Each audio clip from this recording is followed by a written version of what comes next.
오늘 예배 업그레이딩 예수님의 후반전 두 번째 메시지입니다. 두 번째 메시지의 제목은 이 마음을 열어, 마인드를 열어, 즉 생각을 열어 성경을 깨닫게 하신다 라는 제목으로 주님께서 우리에게 주시는 말씀을 듣는 은혜가 있기를 바랍니다. 들려지면 변화가 일어납니다. 들려지면 순종이 시작되기 때문입니다. 오늘 그런 사람 한 사람 소개합니다. 그 사람은 인도의 기독교 성자라고 그렇게 이야기할 수 있는 선다싱이라고 하는 사람입니다. 사실 그는 그 가정이 시크 교회에서 이렇게 자라났습니다. 그의 가정의 그 신앙의 배경은 시크교인데 그 인도 자체가 강한 힌두교와 불교의 영향 안에 있기 때문에 그 영향 안에 살았습니다. 그렇지만 그 있는 집안이기 때문에 기독교 학교 교육을 잘 시키는 기독교 학교에 가서 교육을 선다싱이 받았습니다. 그런데 이 선다싱이 기독교에 대한 반감을 무척 가지기 시작했습니다. 그러면서 친구들과 이렇게 규합해가지고 이 성경을 불에 던지고 태우고 하는 그런 일을 시작하면서 하는 말이, 아니 예수님이 과연 있다면 이런 나를 그만두지 않을 거 아니냐고, 내가 어떠한 모습으로라도 큰 화를 당하고 내 생명이 그냥 이 땅 안에서 끝날 수 있을 것인데, 내가 살아있는 거 보면 다 가짜다라고, 성경 그러므로 가짜다라고 이렇게 하면서 비웃었습니다. 그런데 어느 날 성령께서 그 아들의 그 마음 안에 와서 이렇게 움직이기 시작합니다. 그 움직일 때에 주님은 정죄하는 분은 아니고요, 죄가 있는 것에 대해서 드러는 내십니다. 그런데 드러는 냈는데 그 죄를 해결할 길을 찾지 못한 사람이기 때문에 그 정죄의 무거움 안에 이렇게 눌려 있습니다. 그러면서 그 죄책감의 그 무거움에서 잠을 이루지 못하는 그런 어려움을 갖게 됩니다. 그때에 주님이 마치 이 사울에게 나타나셔서 그를 회심시킨 그 장면처럼 주님이 그의 그 삶 속에 나타납니다. 선다야, 언제까지 내가 나를 핍박하겠느냐? 나는 너를 구원하러 온 예수다. 그렇게 음성이 들려왔습니다.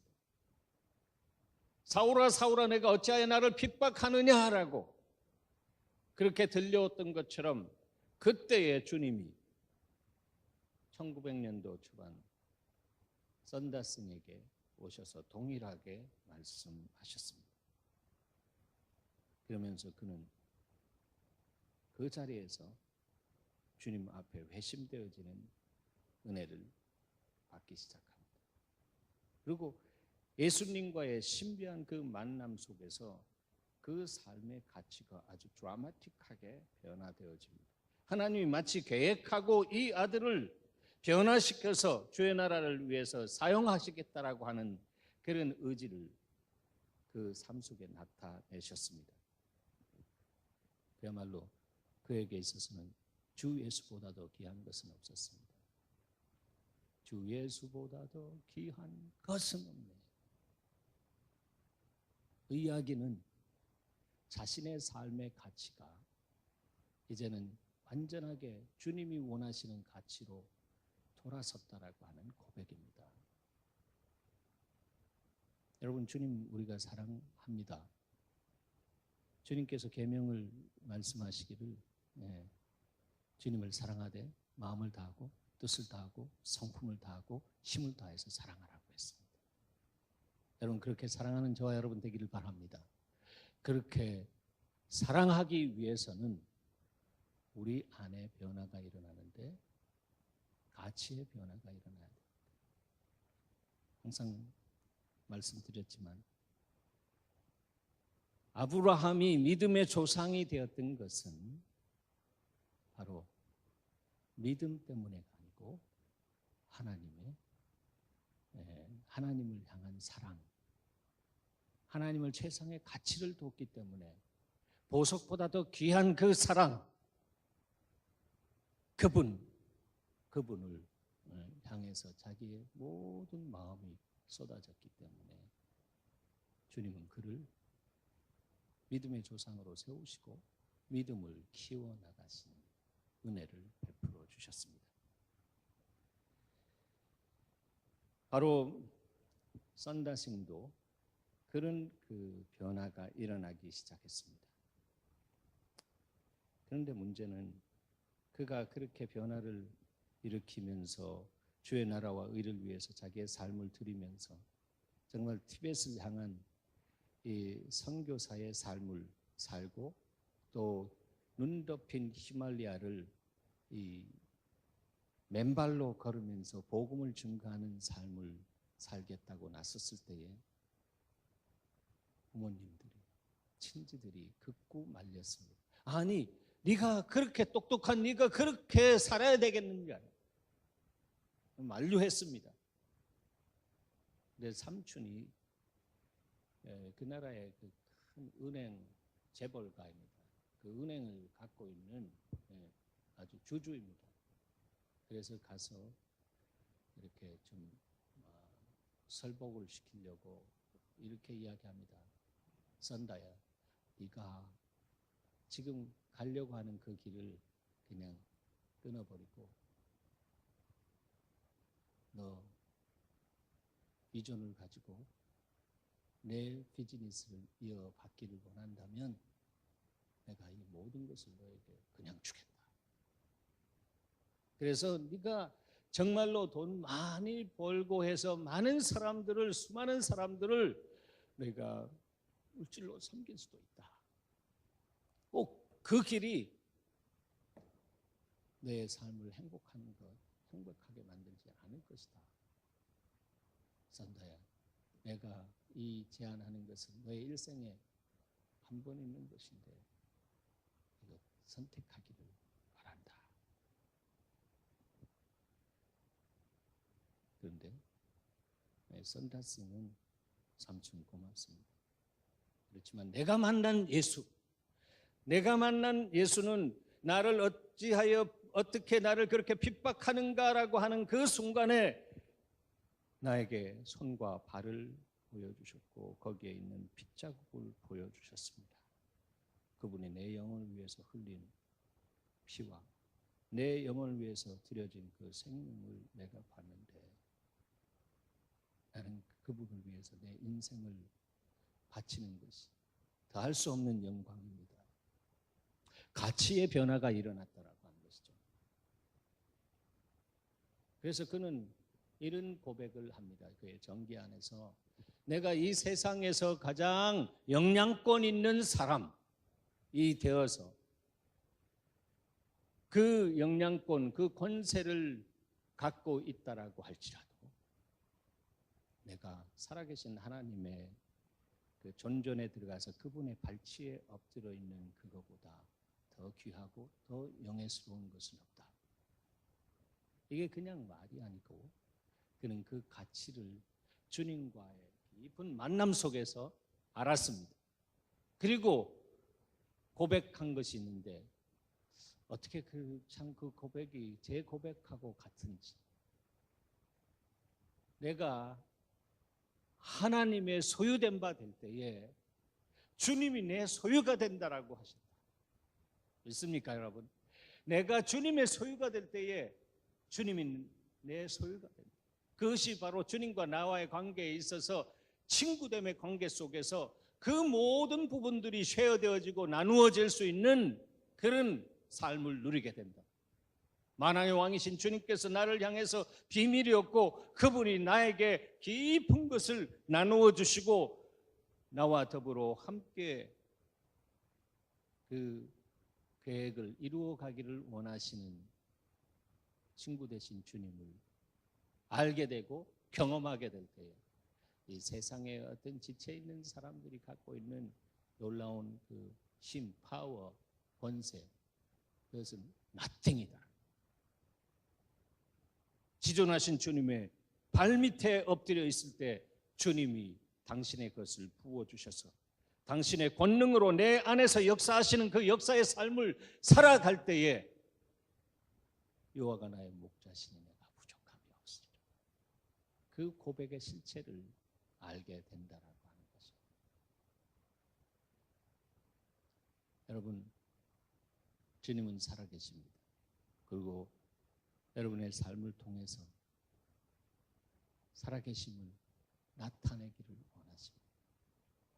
그런 갈망이 있는 사람, 그런 생각이 있는 사람 안에는 하나님께서 오셔서 당신의 생각을 부어주시고 그 마음을 뜨겁게 해서 주의 나라와 의를 위해서 자기의 삶을 드릴 수 있도록 주께서 역사하십니다. 그분이 저와 여러분 안에 살아 계십니다. 주님이 말씀하셨습니다. 바로 사도 바울과 같이 그런 가치를 가지고 이제 정말 내 삶 속에 이 모든 것들을 배설물로 여기고 주님의 가치를 최상의 가치로 선포하면서 나의 달려갈 길과 주 예수께 받은 사명 곧 은혜의 복음을 증거하려 하면은 나의 생명을 조금도 귀한 것으로 여기지 아니하노라라고 선포하면서 달려가는 그 삶을 살 때 그 삶 속에 주어지는 하늘의 평강, 하늘의 기쁨은 그 무엇과도 바꿀 수 없는 보석인 것을 그는 알았습니다. 머리로 한 것이 아니라 가슴으로 또 삶 속에 역사하시는 평강의 주님을 만남으로 알았다라고 하는 것입니다. 그래서 그 평강의 주님을 내 인생을 통해서 살아있는 동안 나누지 않고서는 어떤 때는 내가 오히려 화가 미칠 것이다라고 하는 거룩한 강박관념 안에서 자기의 삶을 복음을 위해서, 이웃을 위해서, 죽어가는 영혼들을 위해서 드리는 삶을 살았습니다. 얼마나 귀한지 모릅니다.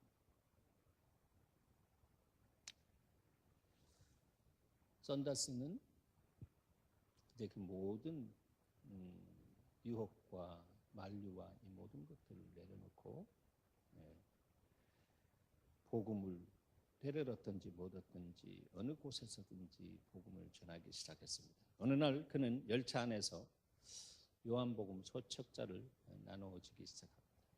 복음을 증거하면서 그는 특별히 성경 가운데 요한복음을 통해서 정말 귀한 은혜를 받은 사람입니다.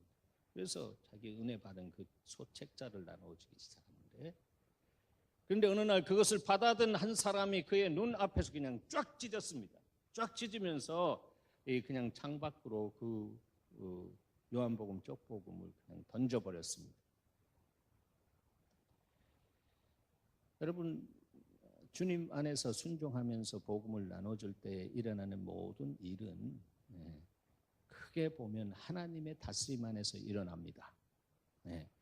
사단이 공격해서 그것을 저지한다라고 할지라도 복음은 하나님의 그 다스림 안에서 역사되기 때문에 선을 이루는 역사를 주님이 친히 하십니다. 사도 바울이 복음을 전하러 이 소아시아 지역으로 가려고 하다가 성령의 예수의 영의 다스림을 받아서 마게도니아 지역으로 가는데 결국은 어떻게 됐습니까? 그가 복음 전한 그것으로 인해서 또 귀신을 쫓아낸 그 이유로 인해서 깊은 옥에 가두어졌습니다.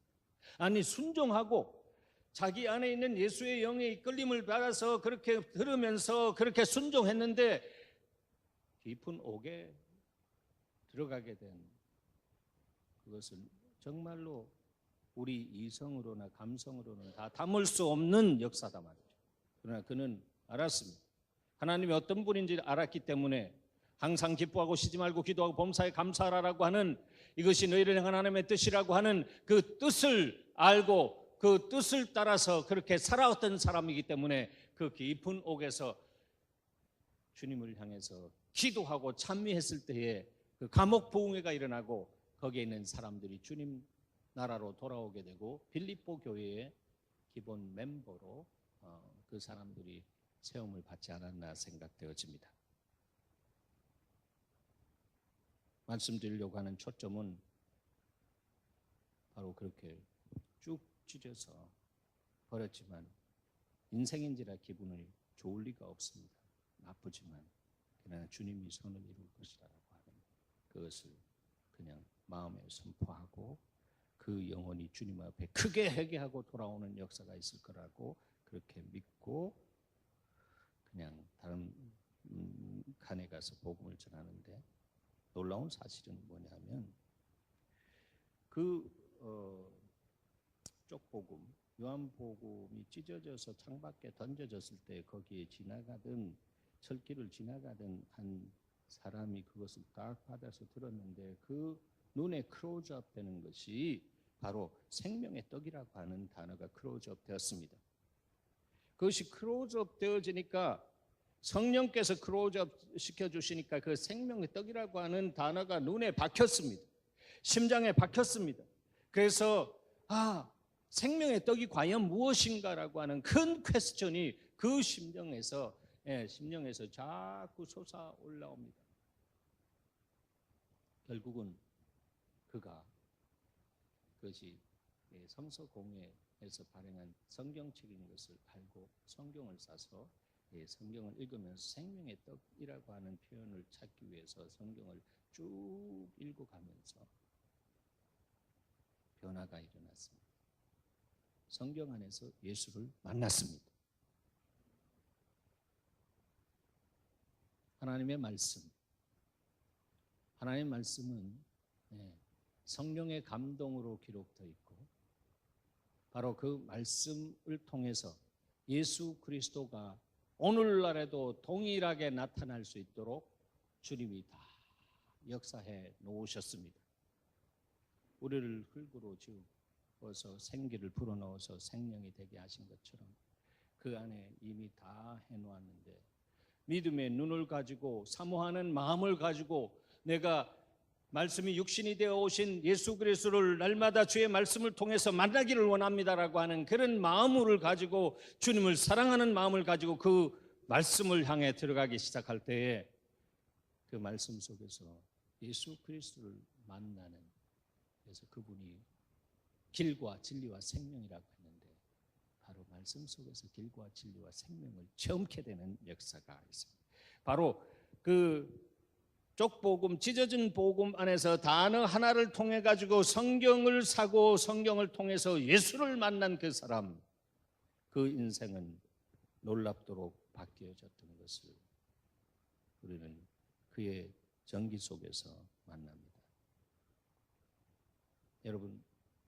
여러분이 갖고 있는 말씀은 저와 여러분을 그렇게 변화시키기에 충분한 말씀으로 항상 200% ready 되어 있습니다. 믿음으로 성경을 여시기 바랍니다. 그리고 성령께서 조명해 주시는 역사 속에서 바로 그 말씀이 육신이 되어서 우리에게 찾아오신 구원의 주 예수 그리스도, 십자가의 예수 그리스도를 만나시기를 바랍니다. 썬다야,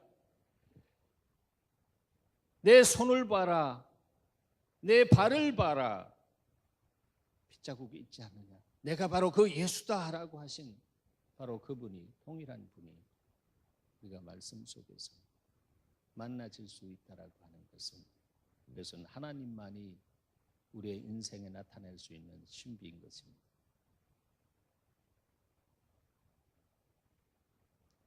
과학 만능 속에서 이성과 과학과 이런 부분들이, 논리성과 이런 부분들이 판을 치고 있어서 제가 어저께 한 프로그램을 봤는데 예수가 정말로 실제 인물이다 아니다, 또 과학 속에 뭐예요? 그분이 오병이어의 역사를 했는데 그 모든 것들이 신하다 그러면서 토론하는, 디베이트하는 그 부분을 보면서 사람들이 똑똑하면 얼마나 똑똑한지, 똑똑하다고 하면서 God Delusion이라고 하는 그 책을 쓴 그 사람이 이야기하는 그 내용을 보니까 저로 볼 때는 진리를 안 저로서는 얼마나 불쌍한지, 근데 그런 모든 것을 알고 있는 양 그렇게 표현하는 그 표현 속에서 정말 긍휼을 베풀어 주시옵소서 기도하게 되는 자신을 발견할 수가 있었습니다. 여러분,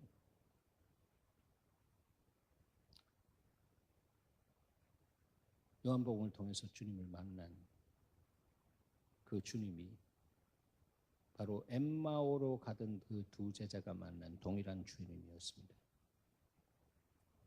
그 제자는 주님을 만났을 때에 화들짝 놀랐습니다. 아니, 그렇게 엠마오를 향해 몇 시간 이렇게 걸어가는데 그분이 부활하신 주님인 줄 몰랐는데 식사 대접하겠다고 그날 모셔드리고 식사하는 가운데 주님이 어떻게 하셨습니까? 자, 이 떡을 먹어라 하면서 떡을 먹을 때에, 즉 그분이 주시는 생명이 되시는 그분이 주시는 그 생명의 떡을 먹을 때에 그들의 눈이 밝아지면서 그분이 바로 부활하신 예수라고 하는 것을 알게 됩니다. 그렇게 알게 된 다음에 바로 주님은 그냥 사라지셨습니다. 놀라운 신비를 경험했습니다. 그렇게 몇 시간 동안 함께 걸어오면서 성경 파노라마 같은 이야기를 쭉 해주시면서 정말 저녁에 떡을 주시는 것 받아 먹었는데 그때의 이유를 알았습니다. 그분이 성경 이야기할 때에 우리의 마음이 뜨겁지 아니하더냐 했습니다. 성령의 감동으로 기록된 그 말씀이 생명력을 가지고 우리 안에 들어오면 우리의 마음이 뜨거워지기 시작합니다.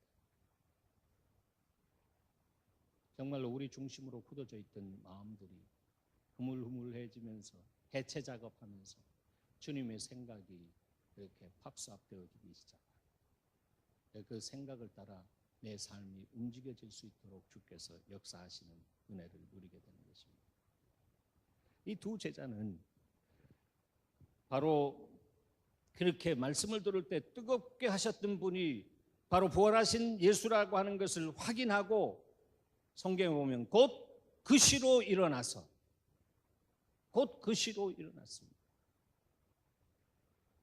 여러분, 순종은 즉시 기쁘게 온전하게 하는 것입니다. 그분이 그분이었는가 보다, 내일 며칠 후에 가자, 이것이 아니라 복음의 감격이 있으면, 복음의 가치를 알면 그것이 내 안에 드러나고 리빌링 되어지는, 계시가 되어지는 은혜가 있을 때는 그것을 가지고 정말 필요한 사람들에게 곧 움직여 나가는 변화의 역사가 일어나는 것입니다. 그래서 바로 엠마로 향하던 그 두 제자가 예수를 만나고 예루살렘으로 다시 올라가기 시작합니다. 신앙이 두렵고 정말 세상적인 마음을 가지고 내려갈 때가 있습니다. 엠마오행처럼 내려갈 때가 있습니다. 그러나 예수 만나면, 말씀을 만나면 바로 예루살렘으로 다시 회귀되어지는, 변화가 일어나는 그런 역사를 체험할 수가 있는 것입니다. 예루살렘에 당도했는데 벌써 그 분위기가 달랍니다. 아침에 출발할 때는 그 분위기가 굉장히 의심도 많고 두려움도 많고 해가지고 여기 있다가는 나는 무슨 일을 당하겠다라고 하면서 엠마오로 향해서 두 제자가 내려갔습니다. 그때는 이미 베드로가 무덤에 갔다가 무덤에서 주님이 부활했다라고 하는 그 소식을 들었습니다. 그러나 만나지는 못했습니다. 그리고 베드로는 제자들 있는 곳에 와서 이렇게 말하더라라고 이야기하지 않았어요. 그냥 성경에 보니까 자기 집으로 돌아갔다라고 했습니다. 이런 일이 있을 수 있을까? 내가 말하기도 좀 부담스러운 이 말을 가지고 다른 제자들에게 가서 비아냥거림을 받기보다는 집으로 가자 그랬는데 그런 어간에 주님이 성경에 보면 베드로에게 나타나서 그래도 주는 그리스도시요 살아계신 하나님의 아들이다라고 하면서 말씀한 그 말씀 페트라, 그 말씀 반석 위에 교회를 세우겠다라고 하신 그에게 주님께서 만나 주셔서 제자들에게 나는 살아계신 주님을 만났다라고 그 간증을 들었습니다. 그러니까 오전하고 저녁 식사 마치고 그냥 손살에서 미드나잇 그런 시간에 당도해가지고 제자들이 그 안에 있는데 분위기가 다르다라고 하는 것입니다. 분위기가 영적인 분위기가 다르다 말이죠. 우리의 삶 속에 예수 그리스도가 충만한 사람은 그 사람을 통해서 나오는 분위기가 다릅니다. 그런 교회 안에서는 모이면은 사람 숫자와 관계없이 분위기가 달라지는 은혜가 있습니다. 왜? 그 안에 살아계신 주님이 그들 각자를 통해서 생수의 강이 흘러넘치는 것처럼 넘쳐나는 은혜가 있기 때문입니다. 그래서 우리도 만났습니다. 우리도 바로 부활하신 주님을 이렇게 해서 만났습니다. 그래서 지금 여러분에게 와서 그것을 간증합니다라고 했습니다. 그렇게 간증을 할 때에 예수께서 친히 그들 가운데 나타나셨습니다. 그러면서 뭐라고 하셨습니까? 너희에게 평강이 있을지어다. Peace be with you 라고 했습니다. 좀 잠이 오죠? 이 시간 잠 오는 시간입니다. 그러나 여러분 주의 말씀을 이렇게 딱 집중해서 들으시기 바랍니다. 너에게 평강이 있을지어다.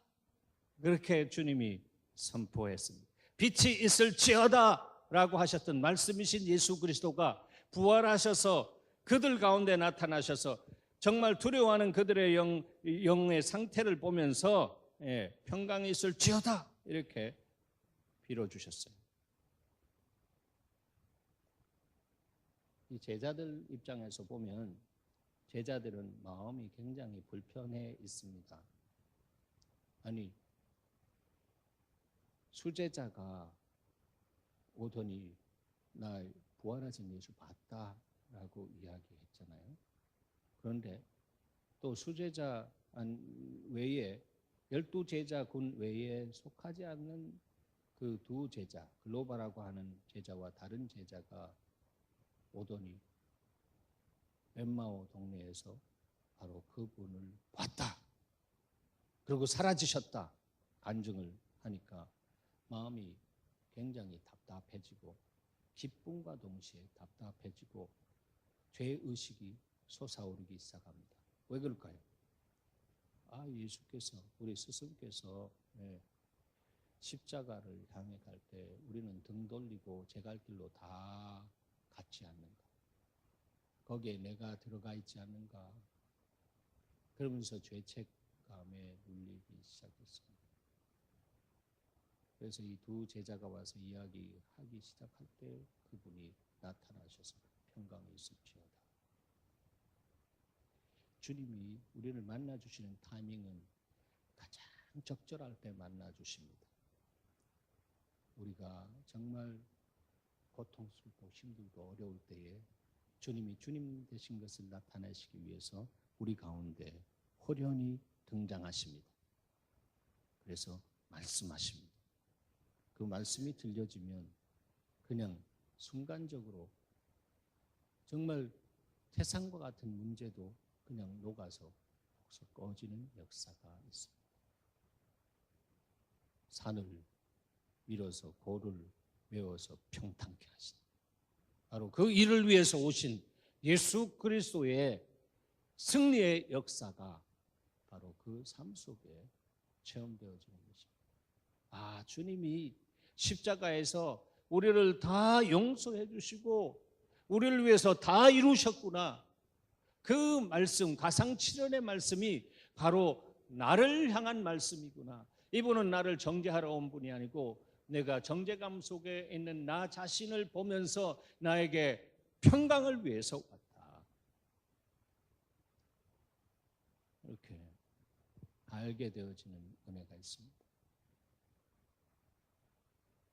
여러분, 주님이 여러분의 삶이 테러블하게 무너지고 여러분 제 갈 길로 갔다라고 할지라도 있는 모습 그대로 주님 앞에 두 손 들고 돌아오면 주님은 벗은발로 달려가셔서 품으시고서 평안하라, 평안하라, 괜찮다, it's okay 라고 하시는 분이지, 다 그것을 갈보면서 다 그거 너 그때 이렇게 했지, I know, you know, I know 그러면서 그렇게 하시는 분이 결코 아니다라고 하는 것입니다.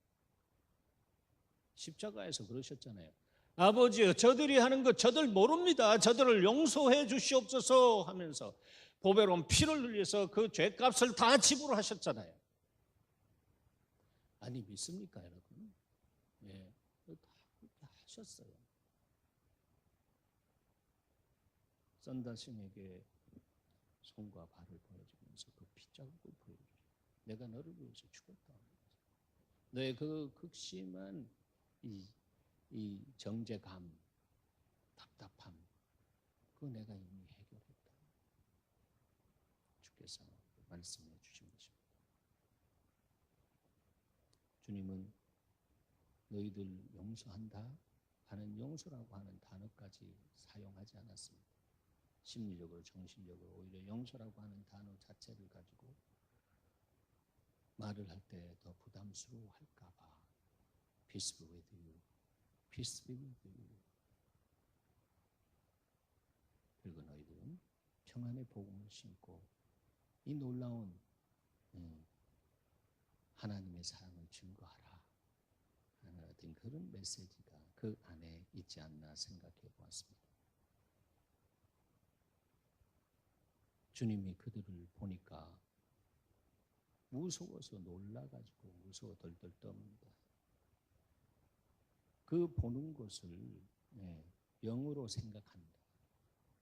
이분이 스푸키하게 마치 홀령처럼, 세상에서 말하는 것처럼 귀신처럼 나타났구나. 이거 귀신이 아닌가. 디베라 바닷가에서 무리를 걸어왔던 그분을 홀령인 줄 생각하고, 당신이 만약에 주님이면은 우리로 하여금 걸어오라고 하시옵소서라고 나로 하여금 그렇게 말했던 바울, 이 생각했던 그 홀령과 같이 그렇게 생각했습니다. 영인 줄.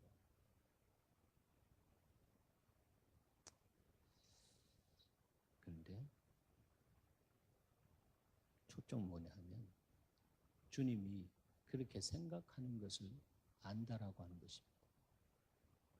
그들이 이 귀신이 나타났다, 홀령이 나타났다라고 말하지 않았습니다. 주님은 우리의 중심을 리딩하시는 분입니다. 우리의 생각을 리딩하시는 분입니다. 우리의 생각을 통촉하시는 분입니다. 전지전능하시기 때문에. 그래서 사랑하는 여러분, 우리가 하나님 앞에서 주의 나라를 위해서 이 땅 안에서 멋있게 사용받다가 주님 부르시면 찬송하며 갈 수 있는 그 사랑과 믿음의 용장으로 살기를 원한다면 내 마인드 안에서 일어나는 모든 생각을 주님이 리딩하고 계시고 알고 계시고, 그래서 내 마인드, 내 마음을 감찰하시는 주님 앞에서 날마다 깨어진 마인드로, 깨어진 마음으로 서야겠다라고 하는 그런 정직함을 구합니다. 여러분의 생각 자유입니다. 하나님은 여러분의 생각에 대해서 자유를 주셨습니다. 하나님이 대신 생각해 주지 않는다라고 하는 것입니다. 생각의 주인은 바로 여러분 자신입니다.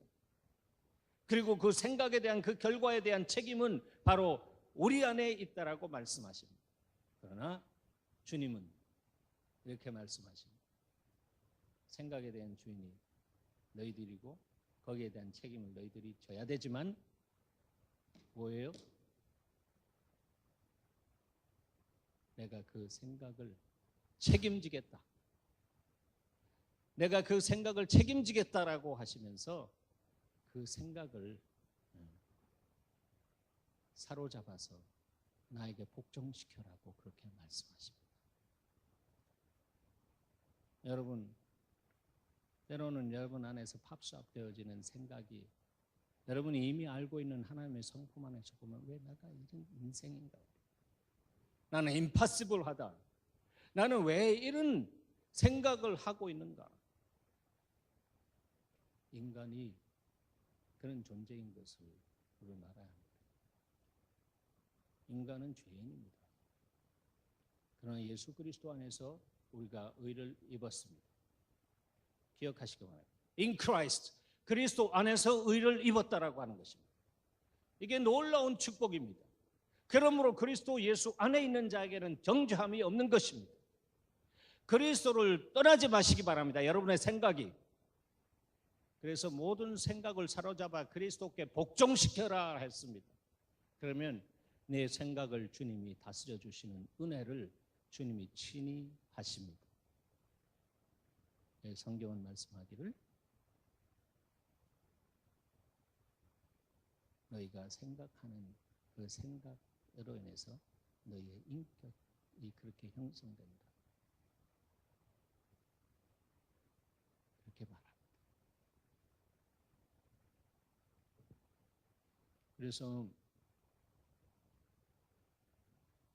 우리의 생각 안에 때로는 오늘 본문에 있는 것처럼 제자들이 두려워하면서 마음에 의심하면서 있을 때 우리 안에 두 가지 생각이 싸운다라고 하는 것입니다. 원어에 보면 디알로기스모이라고 하는 이 의심한다라고 하는 이 단어는 그런 의심스러운 생각을 가지고 마음속으로 토론한다라고 하는 것입니다. 의심이 바로 그런 것입니다. 이거야, 저거야, 이랬을 거야, 아니야 저렇게 했을 거야. 그렇게 하면서 토론하는 것입니다. 왜 그런 마인드, 그런 생각을 갖게 되는가? 그것은 날마다 그리스도와 함께 죽고 그리스도와 함께 태어나는 예수 그리스도의 십자가의 능력과 연합된 삶을 살아가지 않을 때는 그런 갈등에 휘잡혀지는 것입니다. 선다스는 그리스도의 십자가의 영성을 체험했던 사람입니다. 사도 바울처럼 십자가의 능력을 체험했습니다. 그런 의심 속에 있는 그 제자들 위해서 그 의심할수록 마음을 꼭 닫고 있단 말이에요. 그래서 그 마음의 주인은 주님이 아니라 우리이기 때문에 주님도 열지 않잖아요. 내가 문 밖에서 두리러니 너희가 마음을 열면 이제 주님이 부서뜨리고 들어오시는 분이 아니란 말이에요. 그래서 주님이 인격적으로 이렇게 여십니다. 섬김을 통해서 내 손과 발을 보고 나인 줄 알아라. 그래 뭐 믿으면 믿고 믿지 말라면 믿지 말라가 아니라 끝까지 이들을 구원하고 이들을 하나님 나라의 위대한 일꾼으로 사용하기 위해서 주님이 그렇게 연약한 부분들을 향해 들어가셔서 자기 자신을 나타내십니다. 그러면서 또 나를 만져보라. 너희가 생각하는 것처럼 내가 영으로 스푸키하게 그렇게 귀신의 혼령처럼 와가지고 여러분 안에 서 있는 것이 아니야 라고 그렇게 말씀하십니다. 나를 만져보라. 영은 살과 뼈가 없지 않느냐. 너희 보는 바와 같이 나는 있느니라.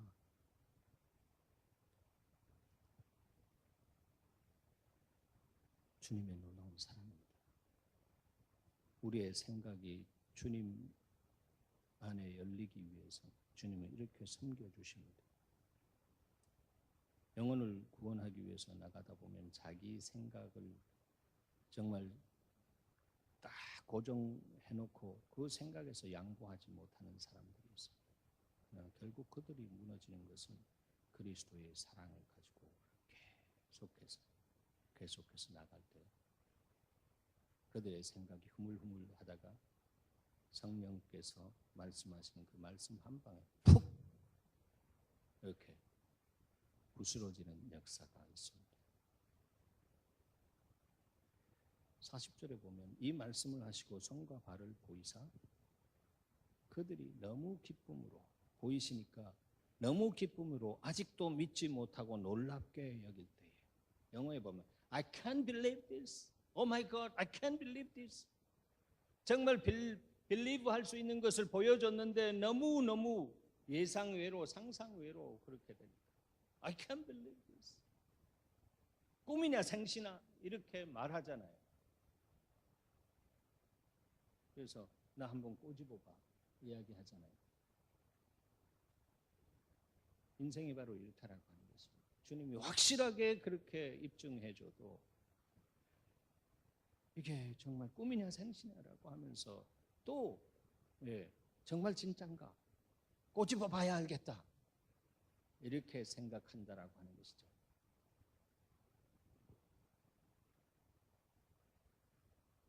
그럴 때 주님이 엑스트라 마일을 가십니다. 여기까지만 해도 되는데 보통 사람들은 여기까지 해도 하지만 주님이 사랑이 풍성하셔서 이 말씀을 하시고 손과 발을 보이셨습니다. 그러면서 42절입니다. 엑스트라 마일을 가는데 뭐라고 하십니까? 이에 구운 생선 한 토막을 드리니 했습니다. 먹을 것이 있느냐라고 물었습니다. 그래서 구운 생선 하나를 받아서 주님께서 잡수셨습니다.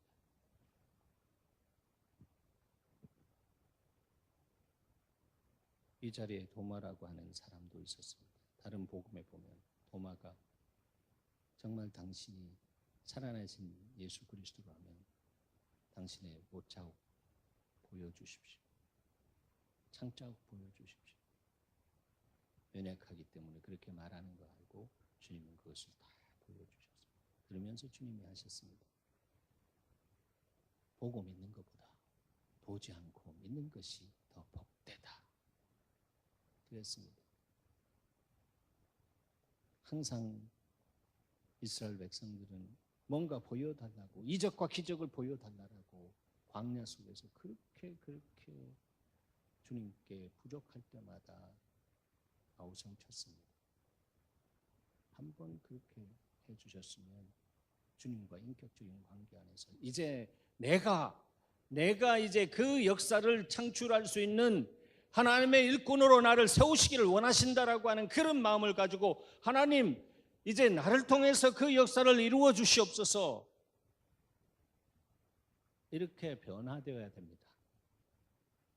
그것이 바로 예수 그리스도의 후반전을 살아가는 성령과 말씀으로 충만한 사람 안에서 말씀과 성령의 역사가 나타나는 삶을 살아가는 그 사람, 주님이 찾으시는 예배자 그 사람입니다. 언제까지 보여주시옵소서. 하나님 내가 보여줄 수 있는 삶을 살겠습니다. 여러분의 삶의 고백이 되기를 바랍니다. 내가 살아서 주의 영광을 위해서 달려갈 때 내 속에 살아계신 주님이 나를 통해서 나타나서 저 사람 같으면 나는 예수 믿겠다라고 하는 역사가 일어납니다. 이 사람은 날마다 성령께서 오셔서 그의 생각을 열고 하나님의 말씀을 주셔서 말씀이 깨달아지게 하고 그 말씀을 머리로 믿는 것이 아니고 마음으로 느끼는 것이 아니라 말씀을 몸으로 읽어가는 삶을 살아갑니다. 사랑하는 여러분, 하나님의 말씀을 몸으로 읽으시는 저와 여러분이 되기를 바랍니다. 그것은 성령께서 역사하시면 그런 삶을 살게끔 하십니다. 그래서 44절서부터 47절에 보면 주님은 마음을 열어서 성경을 깨달아야 사랑과 믿음의 용장으로 세워진다라고 말씀하십니다. 44절에 보면 또 이르시되 내가 너희와 함께 있을 때에 너희에게 말한 곧 모세와 율법과 선지자의 글과 시편에 나를 가리켜 기록된 모든 것이 이루어져야 하리라 한 말이 이것이다. 그렇게 말씀하시고 이에 그들의 마음을 열어서 마인드를 열어서 생각을 열어서 성경을 깨닫게 하셨습니다. 그럴 때에 엠마오 제자들이 이 마음이 뜨거워진 것처럼 마인드가 아니라 하트가 뜨거워진 것처럼 지금 주님 안에서 생각을 여신 주님이 계속해서 말씀을 통해 가지고 깨닫게 하시는 역사가 있으니까 생각이 열렸죠. 마인드가 열렸죠. 그 다음에 그 마인드 열려진 것을 통해서 하나님의 말씀이 불같은 말씀으로 그 마음속에 툭툭툭툭 떨어지니까 그 하트가 영광로처럼 뜨거워지는 은혜를 체험하게 되는 것입니다. 마음은 영광로처럼 뜨거워야 합니다. 그래야 불같은 성령을 받은 사람으로서 이 땅 안에서 주께서 주신 그 생각을 냉철하게 검과 같이 갖고 있으면서 그 마인드, 그 생각이 세상으로부터 온 것은 그냥 잘라버리고 주님으로부터 온 것을 따라서 지켜나가야겠다라고 하면서 성령의 검 곧 하나님의 말씀을 가지고 믿음의 방패를 가지고 이 세상을 향해서 전진해 나갈 수 있는 하나님의 사람, 믿음의 용장, 사랑의 용장으로 세워지는 역사가 있는 것입니다. 지금 이 시간에 휙 지나가면서 그것은 내 삶하고는 거리가 멀어. 그 거짓말입니다. 다시 한번 말씀드립니다. 그것은 빨간 거짓말입니다. 기억하시기 바랍니다. 믿습니까 여러분? 여러분 안에 주님이 사신 건 믿습니까? 이게 주처적인 문제가 허물어지면 우리의 신앙생활은 다 종교생활은 다 거짓말하는 거예요. 저는 예수 마을 사람들이 바로 이런 하나님의 사람으로 세워지기를 원하시는 하나님의 계획 속에서 여기까지 오게 하신 것을 저는 믿습니다. 그 한 사람 그 예배자 바로 그 사람을 찾고 계시고 그 사람을 통해서 오늘날 교회가 변화되고 세상을 감당할 수 있는 교회로 세워지는 역사가 있는 것입니다. 그럴 때 교회 예배가 업그레이딩 되어지고 예수님의 후반전인 성교에 불이 붙여지는 역사가 있는 것입니다. 그래서 주님이 말씀하셨습니다. 이르시되 이같이 그리스도가 고난을 받고 제3일에 죽은 자 가운데서 살아날 것과 또 그 이름으로 제사함을 받은 회개가 예루살렘에서 시작하여 모든 족속에 전파될 것이 기록되었으니 너희는 모든 일의 증인이라 했습니다. 이 증인의 삶이 마르타, 순교라고 하는 뜻입니다. 십자가의 영성 안에 내 삶이 사라지는 역사가 있으면 내 속에 그리스도께서 사시기 때문에 증인의 삶을 살게 하시는 은혜 속에서 우리의 인생이 흐르게 되는 것입니다. 그래서 49절 함께 읽습니다. 볼지어다 내가 내 아버지께서 약속하신 것을 너에게 보내리니 너희는 위로부터 능력으로 입혀올 때까지 이 성에 머물러 있으라 했습니다. 그래서 하나님의 말씀이 딱 가서 꽂히니까 이들이 주님 앞에서 머물러서 기도했습니다. 성령이 오실 때까지 기도했습니다. 그리고 그들은 그들의 삶을 통해서 나가시는 예수 그리스도의 살아계신 역사를 체험하고 증언하는 그리스도의 증인으로 삶을 살았습니다. 예배 업그레이딩 예수님의 후반전은 이번 오순절을 향해 가는 예수 마을 안에 주께서 주신 거룩한 과제입니다. 여러분, 우리 몸이 굉장히 축소되었죠? 주님이 하신 일입니다.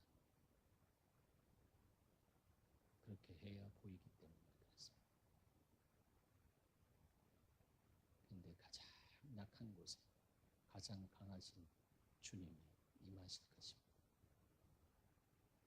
이렇게 가지 않으면 교회가 갱신되지 않기 때문에, 마음이 부요해지고 그렇게 되면 그것을 모르기 때문에